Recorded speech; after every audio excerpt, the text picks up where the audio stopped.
Сайн байцгаана уу? Та бүгдийн өдрийн мэндийг хүргэе.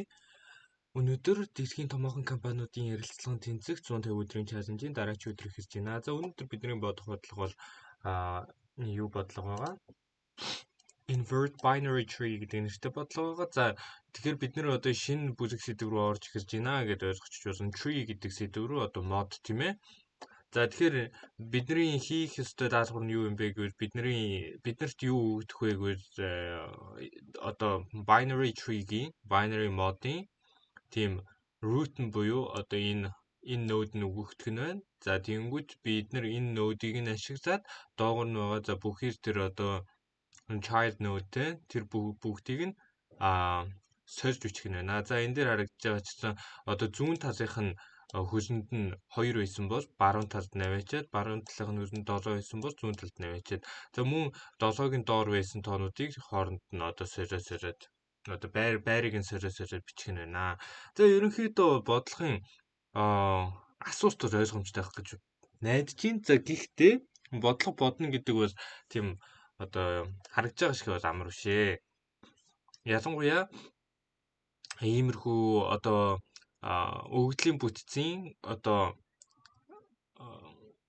recursion буюу одоо дахин давталтыг одоо ашиглаж боддог энэ бодлогод бол бас дотроо төсөөлөхөд бол тийм амар бишээ. За бидний тактик бол юу байгаа вэ гэхээр ер нь бол ойлгомжтой. За 4 гэдэг юу вэ?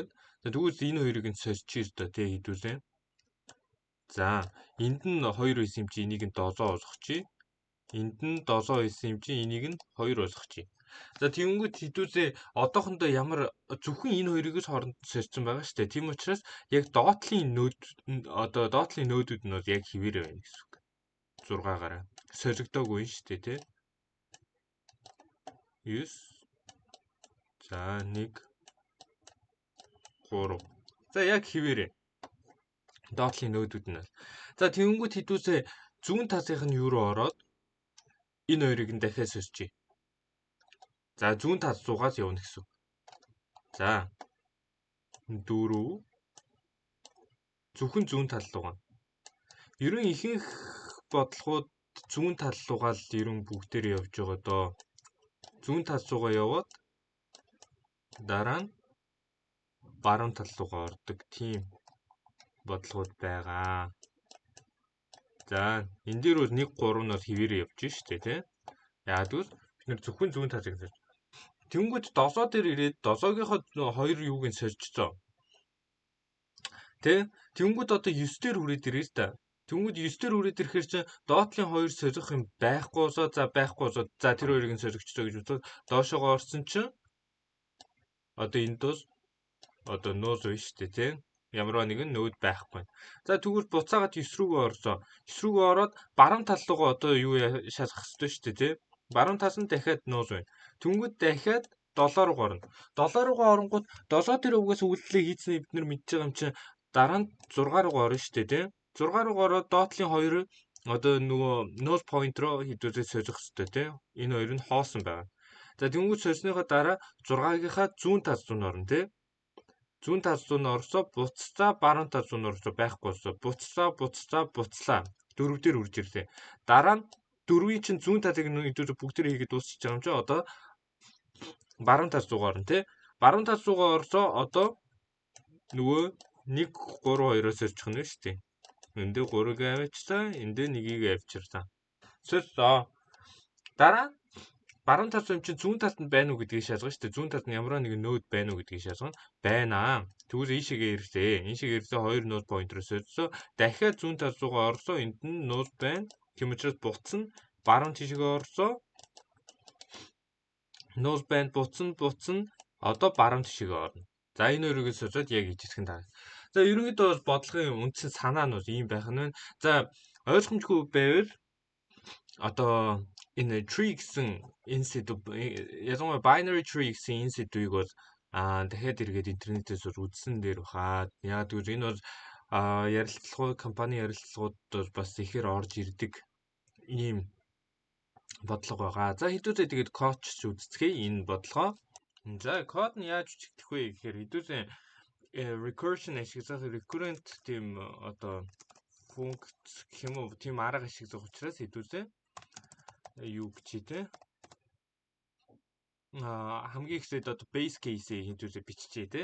За base case-ийг бичсэний дараа хэдүүлээ яах вэ гэхээр за ерөнхийдөө хамгийн бодох олон арга байгаа. За тэрнээс бол хамгийн амархан арга нь энэ гэж би бол өөрөө боддог. За тэгэхээр temp буюу ямарваа нэгэн одоо хувьсагч дээр root-ийнхаа left буюу одоо зүүн талд нь байгаа энэ нөдийгөө энэ хөлийгөө хадгалчихна. За тэгвэл тэр хөлийгөө хадгалсныхаа дараа left-ийг right-тайгаа тэнцвүүлж штэ. Right-тайгаа тэнцвүүлж байна. Тэгэхээр одоо за одоо жишээ нь 2 байлаа гэж утгад 2 7 байлаа гэж утгад дунд нь нэг юу байна гэсэн үг шүү дээ. 7 7 болно гэсэн үг байна. 7 7 болонгуудаа одоо root right-ыгаа temp рүүгээ явуулчихна. Тэгэхээр temp нь өмнөх left нь байсан гэхэр чинь одоо 7 2 болчихж байна гэсэн. За энэний дараа хэдүүлээ яах вэ гэвэл дахиад invert tree гэдэг функцээ дотор нь дуудчихнаа. За яаж дуудах вэ гэхээр бид нар мэдчихэж байгаа шүү дээ. Ихсээд хэдүүлээ left-ийг шалгах хэрэгтэй. Тэрнийхаа дараа